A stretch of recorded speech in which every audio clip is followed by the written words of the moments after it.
I'm coming to you from Ngunnawal country in Canberra, and that's how mob here are now actively saying hello to everybody.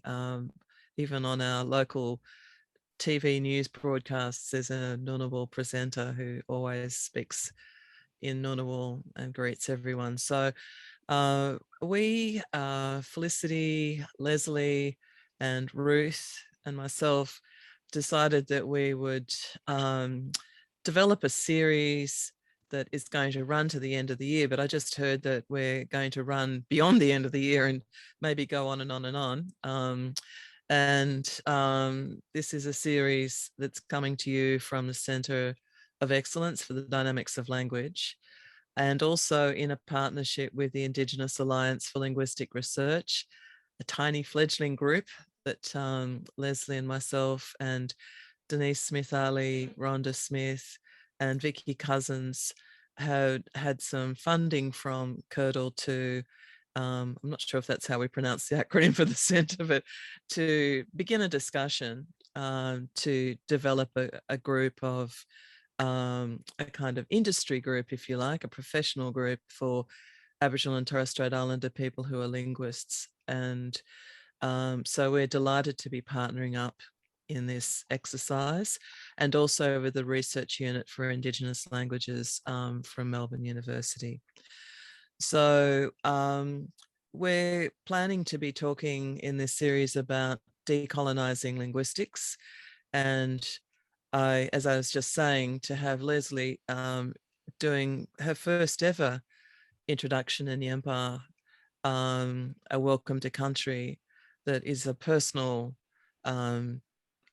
message as well as a community message in her language, is a great way to start. I hope that maybe by the end of the year I might have something to say in Ngarigu, my language. My own mob are very keen to get cracking and follow the lead of many other groups across Australia. But I guess in essence, what we're really wanting to talk about is how to bring, I think, what is a developing new practice model in linguistics, not only in Australia, but worldwide, that linguistics is not only about what is owned by the academies and what is driven from our discipline, if you like. It's also something that is perhaps even more so in the case of Indigenous languages owned by community. And more community members are becoming very sophisticated in their knowledge about linguistics as a discipline, but most importantly, care about it. And so I'm very pleased that many years ago, I had the opportunity to do a doctorate in linguistics coming out of the field of anthropology. And my friend and colleague, Lesley, who's presenting today, really, it's essentially Lesley's thinking that we're presenting today, but something that has underpinned my own and everybody else's, I think, in our field for a long time now, a growing kind of concern that the way in which we engage with communities, including as Aboriginal or other Indigenous linguists, engaging with our communities, that it should follow a practice where the communities are absolutely at every stage part of the conversation, part of the work being done, and have a say in how, particularly how the work is conceived in the first place. You know, how do we start when we're going to do a project in linguistics? And also to listen to what communities are wanting to do, and the diversity of what communities want to be doing with languages, and not to be judgmental as a discipline. So I could go on, but I will now hand over to Lesley to introduce our talk today, where we are going to be discussing the ethics of doing linguistic work, and particularly thinking about it from our own points of view as Indigenous linguists. Thanks, Lesley. Thanks, Jackie. Sorry about that. Was there anything else that anybody wanted to say before I start? No? Okay. So in Australia, as in many other parts of the world, we are seeing Indigenous peoples pushing back against research, including linguistic research, and asserting their rights to have control over their languages and cultural knowledge. it's a matter of basic human rights. The current model of ethical linguistic research in Australia has stalled, seeing Indigenous communities beginning to reject linguistic research and documentation of their languages in some areas around Australia, and many Indigenous organisations and individuals becoming anti-linguist. Jackie and I will talk about some of the most pertinent issues and discuss what can be done to bring linguistic practice and research into line with Indigenous peoples' desires and expectations in the field. In 2016 and 17, as a part of my master's degree, I explored the issues in depth through a qualitative research project in which I interviewed Indigenous and non-Indigenous linguists and practitioners, including Jackie and Felicity. This talk is based on the outcomes of those research and my forthcoming book. In this yarn, we will focus on the major issues of ethical concern in linguistic research. At the heart of the issues overall is the Indigenous control of language and cultural materials. Prominent Indigenous scholars Marie Baptiste and Linda Smith, among many others, assert that Indigenous people should control their own knowledge, do their own research, and this should be at the heart of principles for research policy and practice. For many Indigenous peoples, Western research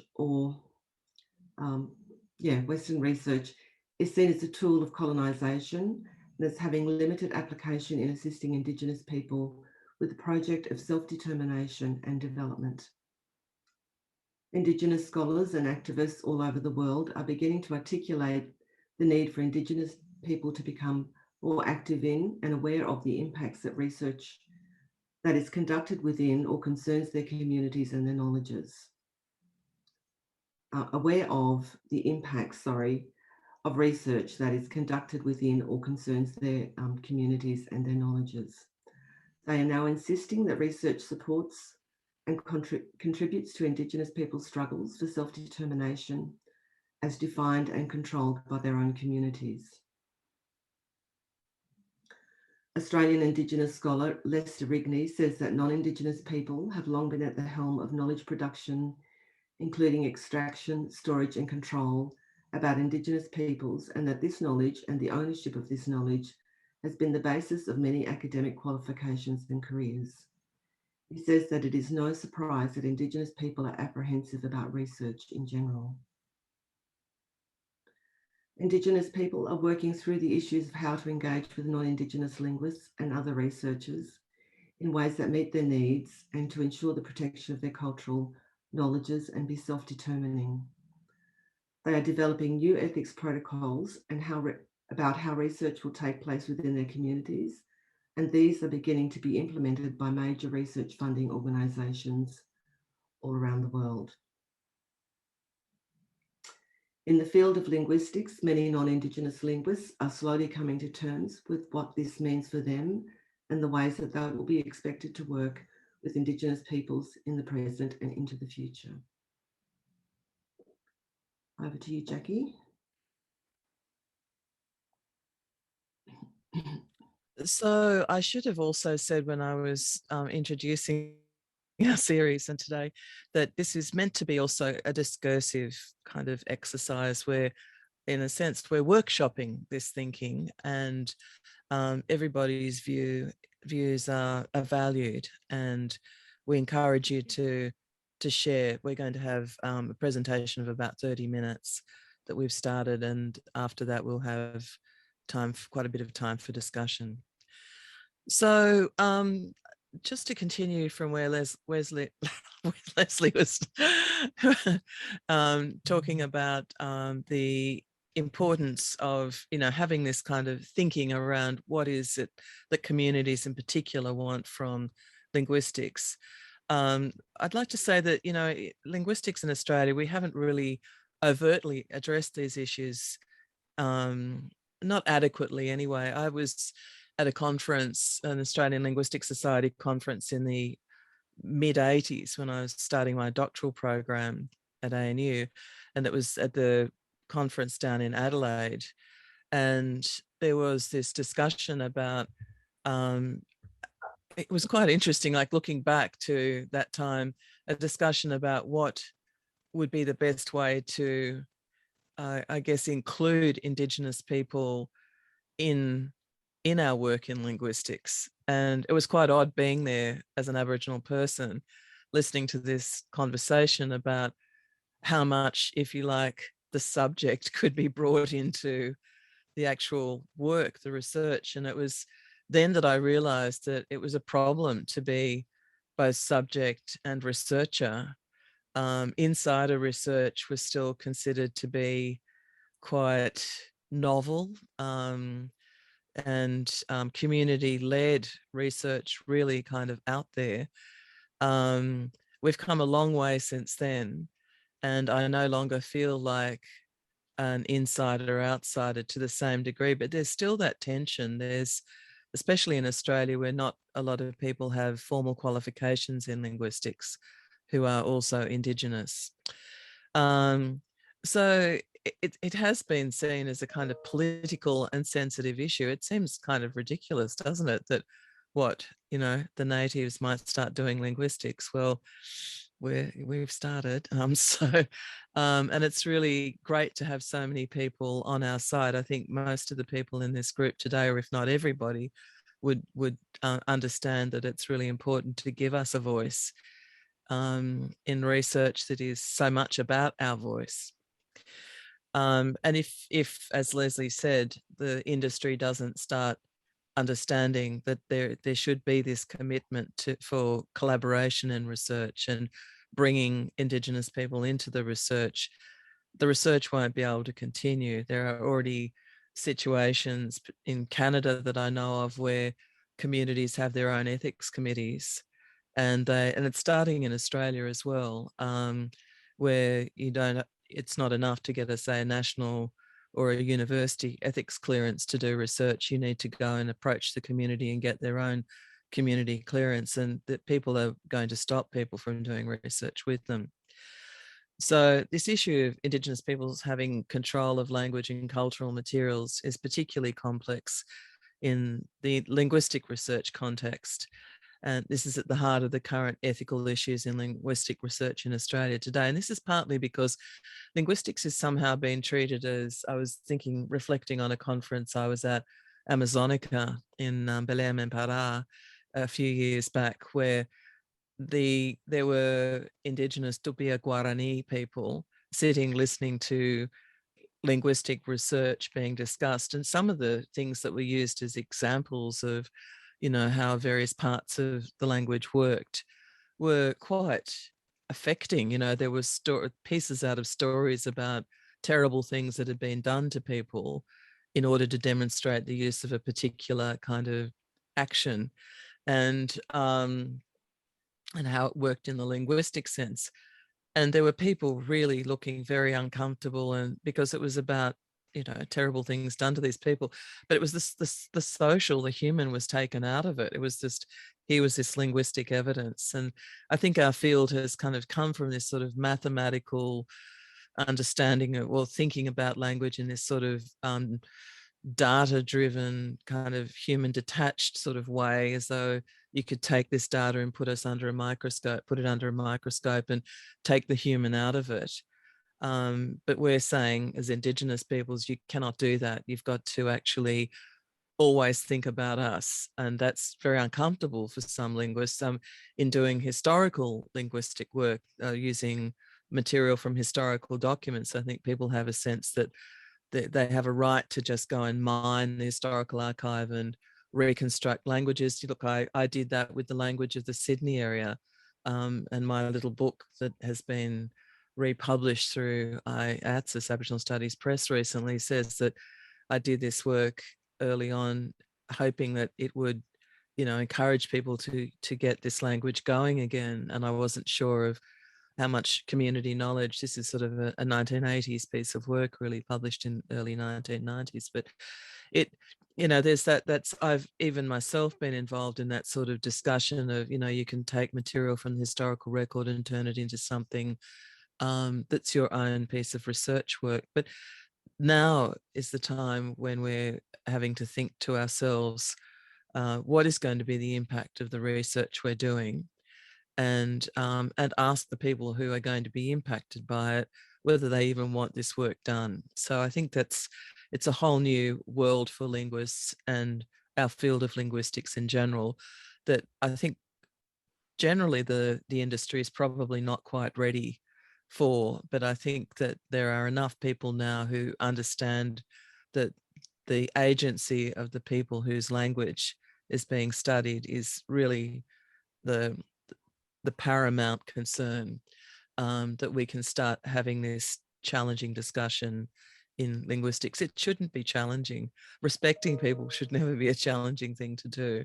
And respecting the rights, as Lesley said, these are human rights we're talking about.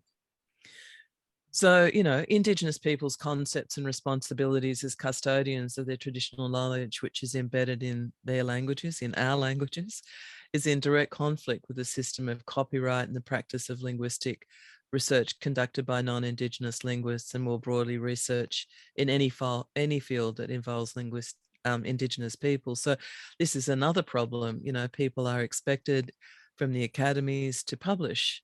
Traditional research outputs are about people having their research outputs published in peer-reviewed journals, and that's, in a sense, gives them copyright over the research they've done, when in fact this is not something that Indigenous communities have ever really understood properly, I would say. And where they have, and where we do now, it's considered to be inappropriate. You can't actually take someone's language and turn it into something that is solely of your own.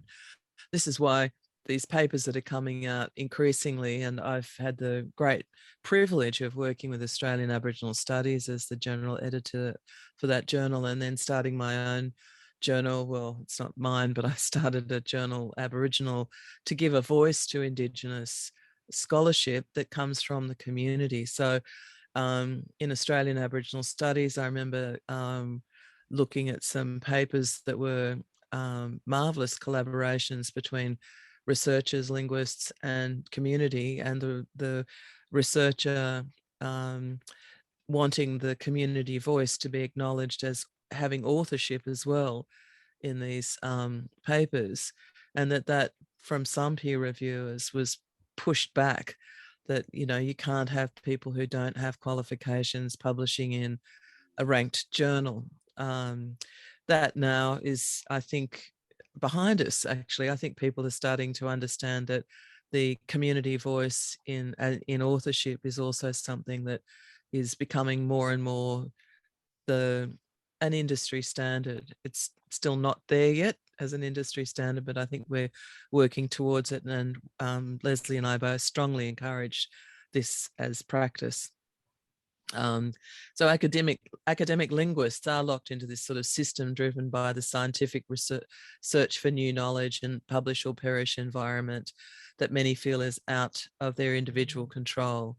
Linguists in an academic setting are under a lot of pressure to publish from both the university and government funding model. So funding itself causes this kind of perpetuation of the privileging of the trained scientist over the people who the trained scientist is working with, who have, of course, their own scientific training that comes from their community base. So, this is in the funding cycles, even the idea that you come up with an idea, apply for funding, and then go to a community to do the research with that community is something that is more the classic model, not sort of invest a lot of time and effort beforehand that might be unfunded into developing community relationships. So I think many people in the audience today will think, that that's an impossible way of doing research, and have committed a lot of their life to building close relationships with communities, so that the research model is one where it is a partnership, and that funding is negotiated and understood as being something that the community also needs to share in. But the funding models are still not set up to work that way. So a lot of this background research is unfunded. So the current models of ethical linguistic research in Indigenous communities in Australia generally fail to address these issues because there is a reluctance by non-Indigenous linguists also to let go of control over their research and projects for all these reasons, keeping up their own reputation, ensuring that they can continue to get funding.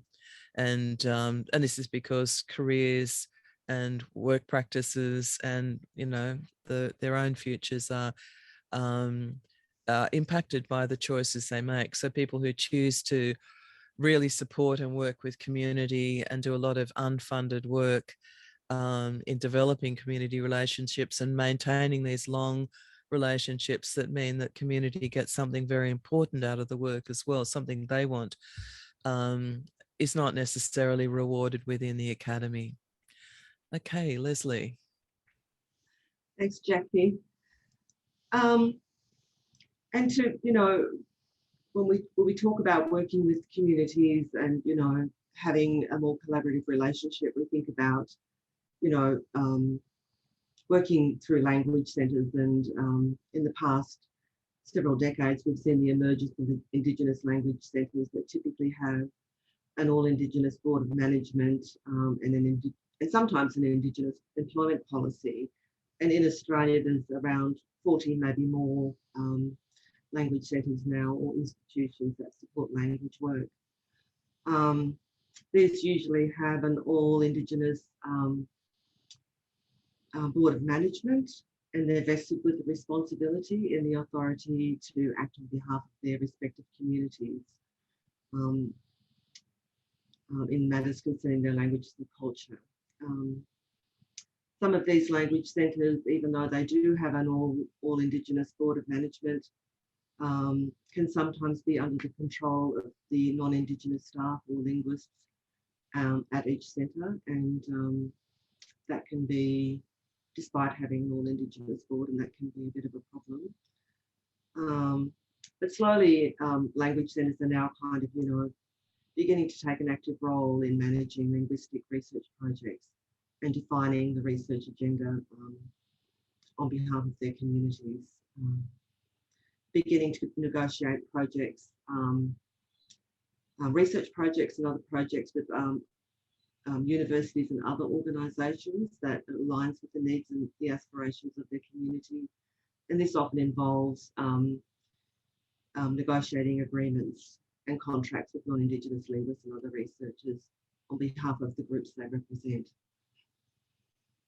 For example, in the last 10 years or so, we've seen Wonkamaya Pilbara Aboriginal Language Centre here in Port Hedland and Mirama Dawang Wala Getting, I'm not sure if I'm saying that right, partnered with the then Resource Network for Linguistic Diversity, now known as Living Languages, to deliver linguistic training to their communities with the broad aim of giving Indigenous people the linguistic skills to undertake their own language working projects.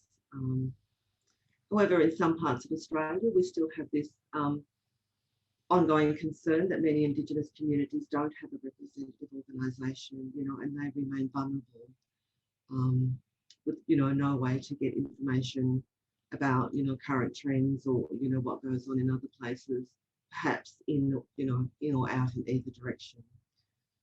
So they remain vulnerable to the impacts of research being done badly, potentially badly in their communities, and they're at the ongoing risk of losing control of their language and cultural knowledge.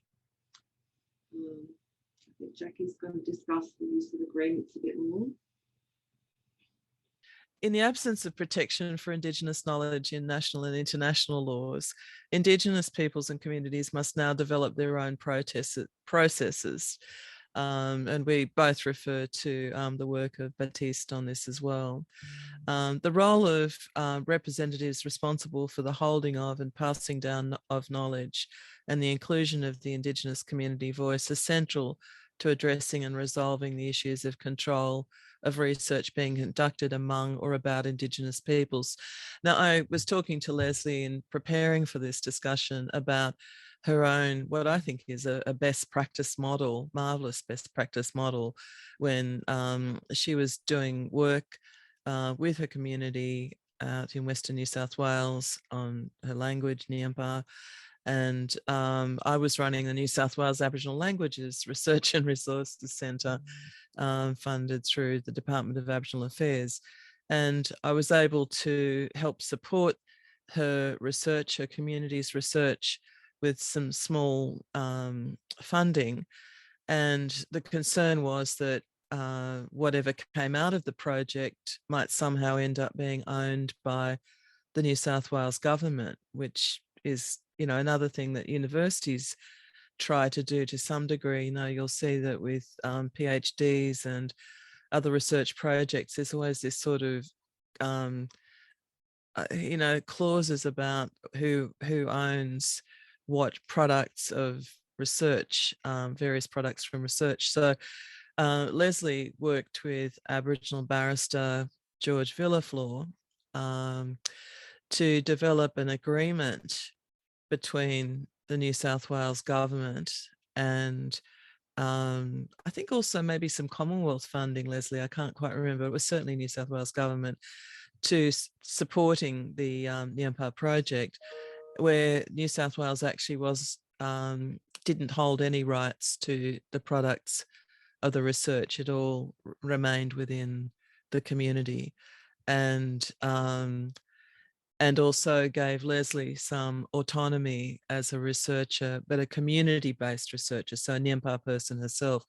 It was, I think, a really early benchmark piece. This is in the early 2000s, and something that is worth revisiting, isn't it, Lesley? We were talking about that. So yeah, so the use of agreements between Indigenous people and researchers, including linguists, is now becoming more widely practiced and is considered to be best practice by Indigenous people. Typically, these agreements aim to keep the copyright of language and cultural knowledge with language speakers and include succession plans for copyright. That's always tricky because what is the community?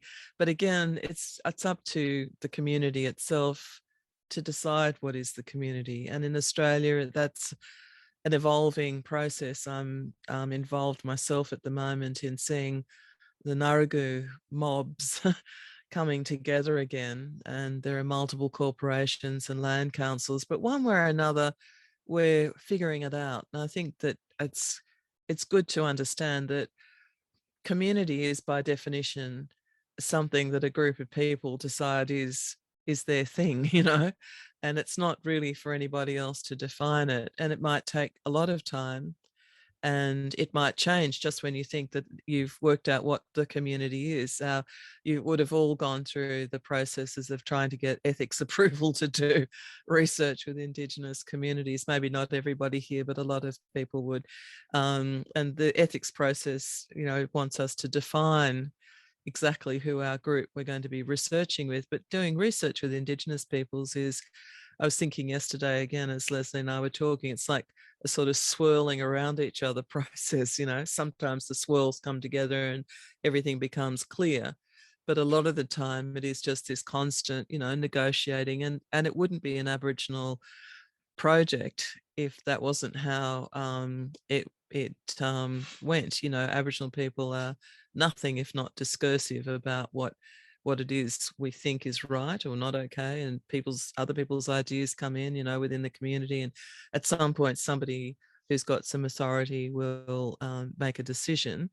But even then, it's, later on somebody else might come along and have another. So, this idea of forcing us to somehow have a representative or fix on something is another, I think, problem for creating agreements. But it doesn't mean that you shouldn't try to work out how to keep the information that comes out of research projects within the community and available and valuable to community. So picking up on that about ethics agreements, there's a genuine concern about agreements or ethics applications that include clauses about wide-ranging, non-specific, ongoing secondary uses of language data. This is critical for several reasons. One is it continues to perpetuate Indigenous peoples as subjects of scientific research Secondly, it denies Indigenous people the right to claim their knowledge as their own and to protect it in any way whatsoever. And lastly, it denies Indigenous people the right to have any say in how the Indigenous people themselves are represented in these publications. So keeping the Indigenous voice at every stage in research and right through to post-research project, how the materials are managed into the future, is absolutely critical. Some linguists are fearful about what Indigenous people might say or want and how they will or won't be able to address or respond to what comes up in discussions around the use of these agreements, because these types of agreements seem to be so out of kilter with the requirements of the academy and what is expected of them as academic linguists, which is this ultimately really to keep control over their research and to sort of let go and give some control over to community is antithetical in some ways to research practice. However, the use of such clauses in these types of agreements can be seen by Indigenous peoples as a way to shortcut the need for ongoing consultation with the Indigenous community. And the practice of framing agreements in this way could be seen as a thinly veiled continuation of the exploitation of Indigenous peoples and their cultural knowledges for the purposes of scientific research. So, with the use of agreements is now kind of becoming more and more common practice across the world when working with Indigenous communities. And people are now saying that if you want to enter into a genuinely collaborative research project with Indigenous peoples, that such research should empower and benefit Indigenous communities, not just researchers and their educational institutions or broader societies. And this is true for linguistic research in Australia as well.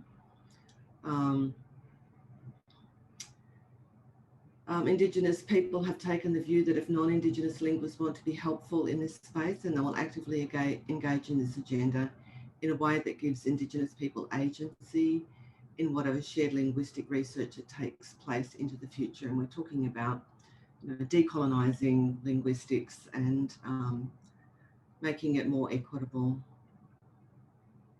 Indigenous people want the skills and the knowledge to be able to undertake their own linguistic and language work, and for that work to be valued and supported by the community of non-Indigenous linguists.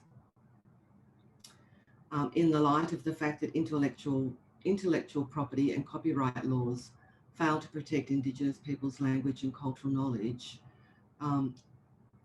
it's in this way that Indigenous people will best be able to manage the language and cultural knowledge within their communities, and they themselves get to make the decision about who has access to that knowledge and how that takes place. We still need the help of non-Indigenous linguists. There's too much work that urgently needs to be done. We've got languages, I think we've got very few strong languages now. I'm not sure what the figures are, but the last time I looked, I think it was about 13 out of the more than 260 languages in Australia. So we're not saying that we don't want to work with non-Indigenous linguists. We're saying we just need to work together in ways that help Indigenous people protect their languages and their knowledge. And, and this can be done through the use of agreements that negotiate things around the copyright of research, the outputs of research, and who belongs to what and who owns what. So the Indigenous languages that have not already gone to sleep are all in various stages of serious endangerment, many critically endangered. The languages that have gone to sleep need to be reclaimed and spoken again. We need non-Indigenous linguists to help us do this work and to help us help ourselves do this work. And this is beginning to be seen as an important motivation for non-Indigenous linguists, by many non-Indigenous linguists, not all. A redefined model of ethical and genuinely collaborative linguistic research in Australia is beginning to emerge. We need to continue to work with non-Indigenous linguists in ways that addresses the human rights concerns of Indigenous peoples and communities. Many non-Indigenous linguists partner willing with us, but there is still a long way to go. Um, yeah. So, is there anything else you wanted to add to that, Jackie? No, I think that is a good statement of how, particularly the discussions we've had in our small Indigenous Alliance for Linguistics Research. I saw that my colleague Tracy is online too from Sydney University, and I know we've often had these discussions about how important and valuable the work that linguists have done um, with us, non-Indigenous linguists, and um, we don't at all want to discourage this. Far from it. It's just bringing our own voice more into the particularly the discussions about what kind of linguistic work is urgent right now. There is an urgent need for uh, work to help communities renew the practice of using their languages. As Lesley just said, in fact, I think Claire Bowen has said from her research that it looks like that big historical linguistics subgrouping project that there may be as many as 407 or more Australian languages. And of those, as Lesley was saying, the report that I was involved with in 2014 said there were 13 languages still spoken actively across all generations for all purposes on a daily basis. That's pretty sorrowful. A whole lot of other languages that are still in various stages of active use, including languages like our own, Lesley. Mine just beginning, Lesley's really cranking along. Nyempa, go Nyempa. So, but it's something that we're all in together. This is, in the end, it's our human wealth as people. We do things differently to other animals. We speak. We have this human speech that is so fascinating and diverse, and to see the Australian languages struggling along the way they are is just sorrowful. And it's the community of linguists, Aboriginal and non-Aboriginal, who are supporting our languages. But we do need this greater, I think, understanding of what a collaboration really is between communities and our discipline area. So will I continue on to talk about the co-authoring? Well, I've sort of begun, I'd mentioned that before, Lesley. I was talking before about the idea of that we need to have more publications that are actually co-authored with the community members who've been the partners with the linguists in the projects. And I think that it's more fun anyway. Why would you want to leave your, colleagues in community out of your publications? It makes them much more interesting. I love writing. I mean, I'm Indigenous, but I'm not Indigenous to Northwest Pakistan, and I really enjoy writing with my colleagues there who are Indigenous to that area about their languages. So it just feels much better. It's a true partnership. So co-authoring with Indigenous co-researchers is beginning to be seen as the practical way of managing copyright.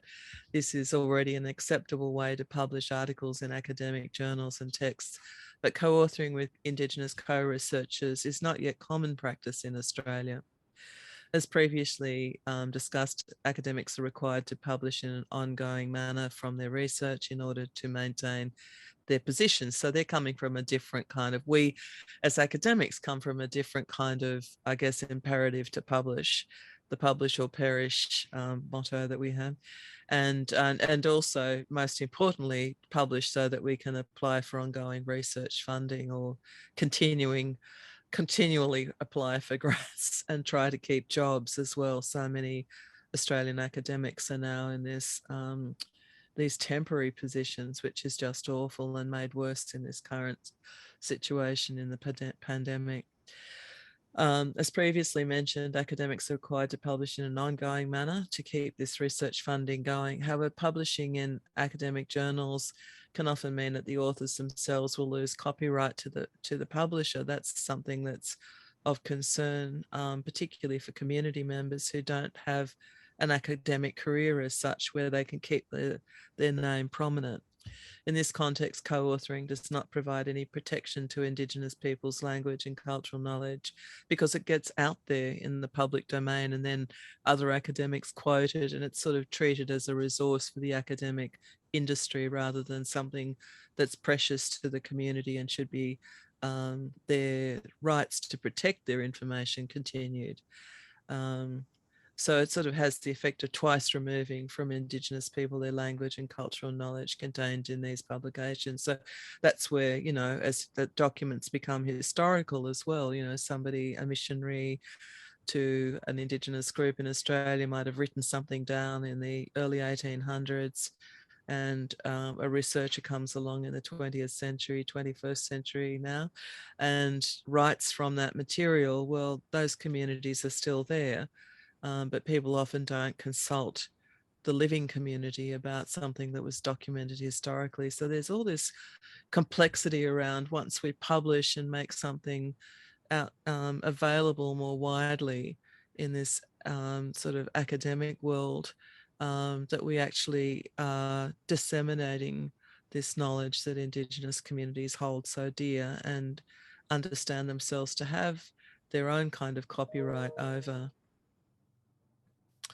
I'm going to quote you, Lesley. Here is the quote. This practice sees an unabated hemorrhage of Indigenous peoples' cultural knowledge onto the world scientific stage, usually without their prior consent or knowledge or agreement. This has long been the practice, and herein lies one of the most significant challenges for Indigenous people in their aspirations to manage and control their language and cultural knowledges. It is therefore highly recommended to find genuine opportunities to co-author as much as possible and to submit to journals and publishers who do not expect to take copyright of published materials, and also to keep the ongoing voice of the people you've co-authored with so that they have a continuing connection and ability to manage what happens with the information that they've shared. Co-authoring dissertations is already a practice in the hard sciences, but is not yet seen as an option in the arts and humanities. We would recommend that this be considered as a potential model in the field of documentary linguistics, squarely facing the fact that Indigenous peoples are co-researchers in this context. So I don't have any final remarks except to say that I look forward to the discussion. Lesley, how about you? Um, no, I think you've done that. You've done that really well. That was kind of the end of our talk. So we're happy to take questions or any discussion that's generated from that talk.